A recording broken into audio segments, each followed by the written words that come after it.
सहारनपुर जिले के बाद अब हॉट सीट कार्यक्रम में बारी है शामली जिले की सीटों की। पहले हमने सहारनपुर जिले की सभी 7 सीटों की बात की, उसके जातिगत समीकरण जाने, ये तमाम चीज़ें। लेकिन अब उसके बाद बारी शामली जिले की सीटों की है। शामली जिले में भी सबसे पहले अगर हम इसकी एक महत्वपूर्ण हॉट सीट की बात करें तो ये कैराना विधानसभा सीट है। और कैराना वो विधानसभा है जो कि पूरे उत्तर प्रदेश में हमेशा चर्चा में रहती है। और ये हॉट सीट इसीलिए है क्योंकि 2017 में आपने राष्ट्रीय स्तर पर कुछ खबरें सुनी होंगी हिंदुओं के पलायन की। तो ये वही कैराना है जहां से हिंदुओं के पलायन की खबरें आई थी। और भाजपा ने 2017 के चुनाव में कैराना से हिंदुओं के पलायन के मुद्दे को जोर शोर से उठाया था। इसका फायदा भी मिला यहाँ पर। बाद में कैराना में भाजपा नेताओं ने दावा भी किया कि योगी सरकार बनने के बाद पलायन जो कर रहे थे परिवार, उसमें से कई परिवार वापस लौट आए हैं और कैराना में शांति स्थापित हो गई है। पलायन का मुद्दा उठने के बाद 2017 के चुनाव में समाजवादी पार्टी के नाहिद हसन यहाँ से विधानसभा चुनाव भी जीते थे। और पलायन का मुद्दा उठाने वाले उस समय तत्कालीन सांसद हुकुम सिंह की बेटी मृगांका सिंह वो 21,162 वोट से चुनाव हार गई थी। लेकिन आखिर इस विधानसभा सीट कैराना का इतिहास क्या कहता है, यहाँ कौन सी जाति विधायक प्रत्याशी की जीत और हार तय करती है, और अब कौन कैराना से आगे विधायक बनने जा रहा है, बन सकता है, ये तमाम चीज़ें हम समझेंगे हमारे इस कार्यक्रम में। जानेंगे कैराना विधानसभा सीट की पूरी राजनीतिक कहानी, इतिहास से लेकर भविष्य तक।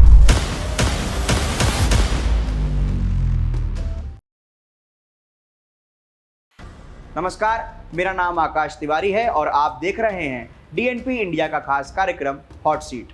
दरअसल कैराना विधानसभा इतनी ज़्यादा खास है कि विधानसभा चुनावों में यहाँ पर केंद्रीय गृह मंत्री अमित शाह और खुद मुख्यमंत्री योगी आदित्यनाथ खास ध्यान देते हैं। देखा जाए तो यहीं से भाजपा की पश्चिमी उत्तर प्रदेश की हिंदुत्व पॉलिटिक्स को फायदा होता है। मुस्लिमों के नाम पर इस सीट से भाजपा आसानी से हिंदुओं को एकजुट कर सकती है। कैराना सीट पर पूर्व सांसद, पूर्व मंत्री स्वर्गीय बाबू हुकुम सिंह और मुनव्वर हसन, इन दोनों के परिवारों की एक सियासी जंग भी है। अब दोनों नेता दिवंगत हो चुके हैं, लेकिन उनकी अगली पीढ़ी इस सियासी रण में शय और मात का खेल खेल रही है। कैराना सीट पर 1974, 1980, 1985, 1996, 2002, 2007 और 2012 तक 7 बार भाजपा के हुकुम सिंह काबिज रहे। इसी प्रकार हसन परिवार के मुनव्वर हसन 1991 और 93 में विधानसभा सीट पर जीते। 2014 में बाबू हुकुम सिंह यहाँ कैराना से सांसद भी चुने गए।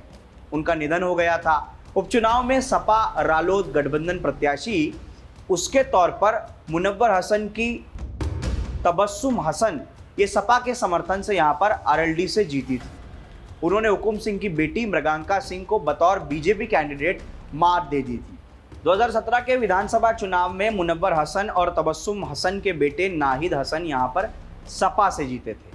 उन्होंने भी हुकुम सिंह की बेटी मृगांका सिंह को ही बीजेपी कैंडिडेट को हराया था।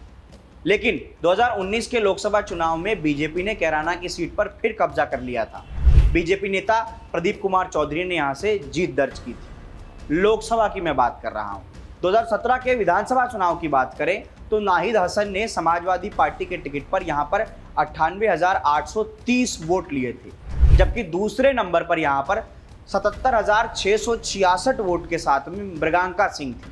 2022 के विधानसभा चुनाव में एक बार फिर नाहिद हसन ने मृगांका सिंह को हराया, लगातार दूसरी बार हराया, लेकिन इस बार उनका मार्जिन बढ़ गया। इस बार करीब 25,000 वोटों से मृगांका सिंह इस सीट पर चुनाव हारी।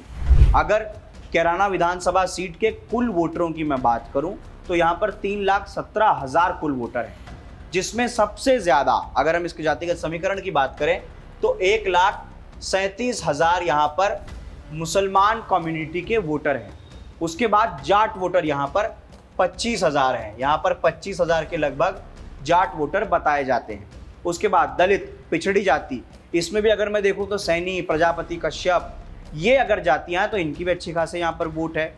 गुर्जर, राजपूत, ब्राह्मण, वैश्य, इनका भी वोट यहाँ पर ठीक ठाक तादाद में है। अगर भविष्य के दावेदारों की बात करें तो मुकाबला यहाँ पर नाहिद हसन और मृगांका सिंह इनके बीच ही देखा जाता है, क्योंकि पहले इनके पूर्वज भी लगातार इस कैराना की सीट पर अपनी राजनीतिक रसूख की लड़ाई लड़ते आए हैं। अब अगर आप इस कैराना विधानसभा सीट के आसपास रहते हैं, अगर आप यहाँ के वोटर हैं, तो हमें कमेंट बॉक्स में ज़रूर बताइए कि कैराना का चुनावी हश्र आगे क्या होगा। अगर आप कैराना के आसपास की सीटें, थाना भवन, शामली का भी अगर आप कुछ विधानसभा का हाल जानते हैं तो कमेंट बॉक्स में ज़रूर बताइए। तब तक के लिए मैं आकाश ले रहा हूँ विदा। आप देखते रहिए DNP इंडिया।